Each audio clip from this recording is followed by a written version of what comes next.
Yeah, when you schedule a road game against a Power 5 conference team with a good tradition like UCLA, you expect it to be a good test. But the Bruins aren't playing along. They haven't had a winning season since 2015, and this season, going into this game, they were 0-2 with losses against Cincinnati and San Diego State.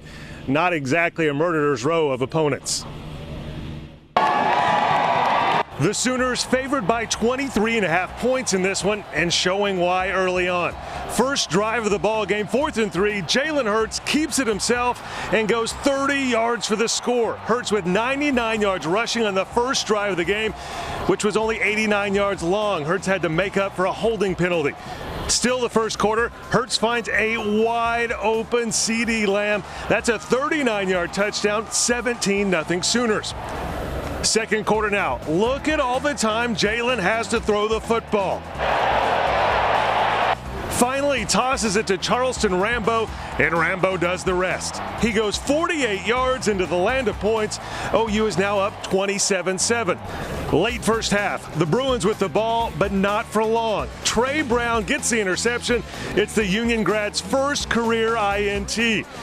And that would lead to this. CeeDee Lamb with a 1-yard touchdown run. The Sooners really pulling away, now up 34-7. More Sooner offense in the third quarter. Hurts airs it out to Rambo. 39-yard toss and catch for a score. Oklahoma up 41-14. No Bruin comeback in this one. Oklahoma cruises to the victory to finish its non-conference schedule 3-0. 48-14, quite the victory for the Sooners and quite the game statistically for Jalen Hurts. 289 yards passing, 3 TDs, 150 yards rushing in a TD. He's actually the first OU quarterback ever to have more than 200 yards passing and 100 yards rushing in one half. Pretty impressive. Charleston Rambo with 116 yards receiving and 2 touchdowns. Total yards, OU dominated, 611 compared to 311 for UCLA. Head coach Lincoln Riley thinks this team is heading in the right direction. You feel this team kind of starting to feed off of each other, and that's such a difficult thing to kind of simulate as you go through spring, camp, all that, because it's always, you're going against each other. All of a sudden you start playing on the same team a little bit, and there's a feel and flow of the game and just building off of each other's momentum, and you could really feel that on the sideline tonight, I thought, more than the first 2 games.